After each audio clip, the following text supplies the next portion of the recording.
Good afternoon, everybody from Nairobi, and welcome to our EGM Securities update.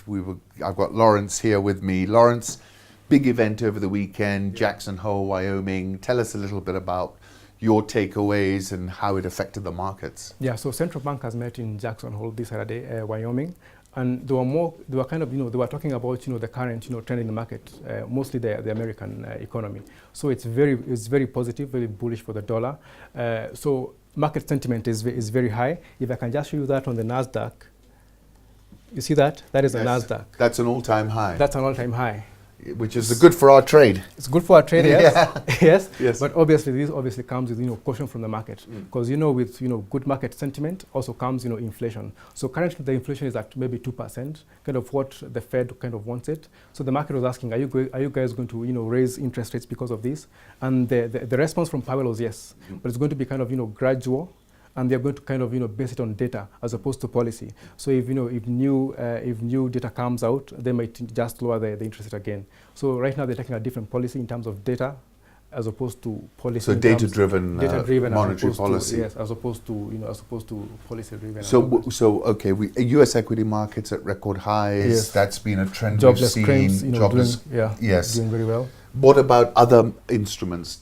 Is there anything else that caught your notice? Euro, dollar, anything else? So right now, in terms of dollar, I would still expect it to be very bullish for the dollar. It has been recovering for the last 1 week or so. Yes. But I still, after the Jackson Hole summit, I still think it's going to be very bullish for dollar, unless we see other news coming out in terms of China and the trade war and all that. Okay. Yeah, but I still think it's very bullish for so dollar. you think this is a corrective rally in the euro dollar that we're going to go back it's down? Going to go back down. You'd be looking to resell it, I suppose, yes, at some point. I'd be looking to buy the dollar, obviously, buy the dollar against the euro USD.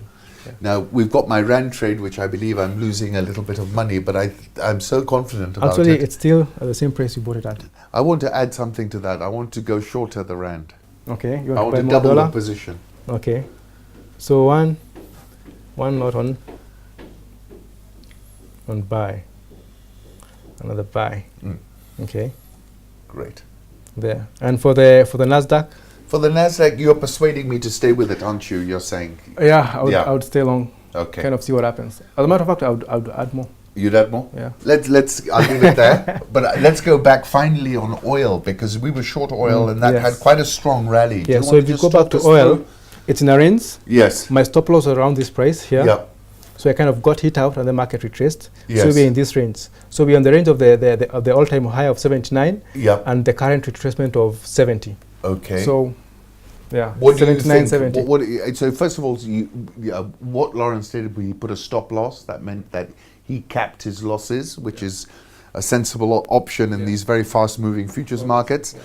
And basically, it's turned bullish, in your view, has it? Yeah, actually, it's just ranging there. Yeah. So if you're going to trade here, you're going to trade with maybe lower lots, so you can have a higher stop loss than usual. But I still think it's going to be bearish. Okay. Yeah. So you're still bearish. I'm still bearish, but below 70.